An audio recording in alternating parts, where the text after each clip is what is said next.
అందరికీ నమస్తే. శీతాకాలమైన, వానాకాలమైన, ఎండాకాలమైన ఏ కాలంలోనైనా సరే కొమ్మల ద్వారా పెంచుకునే మొక్క ఏదైనా ఉంది అనేసంటే అది మందార మొక్కండి. ఈ మొక్కని నేను ఇసుకలో నాటి ఈ రోజుకైతే 2 మంత్స్ అవుతుందండి. కొమ్మ చూడండి ఎంత బాగా బ్రతికిందో. రూట్స్ అన్నీ కూడా చాలా బాగా వచ్చాయన్నమాట.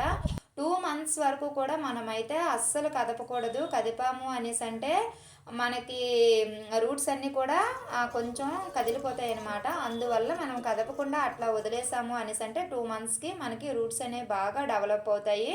ఇప్పుడు కొంచెం పెద్ద పాటు కాకుండా చిన్న పాటులో అయితే నాటుకోవాలి. ఇలా నాటుకున్న తర్వాత ఒక 5 రోజుల వరకు కూడా నీడలో పెట్టుకొని తర్వాత ఎండలో పెట్టుకోవాలి. ఇలా నాటిన కొమ్మల్ని నేను చూపిస్తాను చూడండి. ఇవి పెట్టి నెల రోజులైతే అవుతుందనమాట.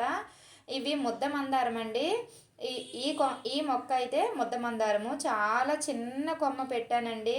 వస్తాయా రావా అంటే లావు కొమ్మ కాకుండా చిన్న కొమ్మలైనా వస్తాయా రావా అనేసి అయితే పెట్టాను. ఇవైతే మరీ అంటే జ్వరం వచ్చిన పేషెంట్‌లాగా సన్నంగా ఉన్న కొమ్మలనమాట పెట్టాను. ఇవి కూడా చాలా బాగా వచ్చాయి. ఇప్పుడు మన గార్డెన్‌లో కట్ చేసుకున్న ప్రూనింగ్ చేసుకున్న కొన్ని మందార కొమ్మలైతే ఉన్నాయి. ఆ కొమ్మలనైతే నాటుకుందామండి ఇసుకలోని. కొంచెం క్రాస్ కటింగ్ అయితే చేసుకోవాలి. చేసుకున్న తర్వాత నోడ్ పాయింట్ ఉంటుంది కదా! నోడ్ పాయింట్ లోపలికి గుచ్చుకోవాలి. 2 ఇంచెస్ లోపలికి గుచ్చుకొని వాటరింగ్ అయితే చేసేసి మనం నీడ ఉన్న ప్రదేశంలో పెట్టేసినా పర్వాలేదు. మన గార్డెన్‌లో కొంచెం పెద్ద మొక్క ఉంటుంది కదండీ! ఆ పెద్ద మొక్క దగ్గర పెట్టేసి అలా వదిలేసాము అనేసంటే మంచిగా చిగుర్లనేవి వచ్చేస్తాయి.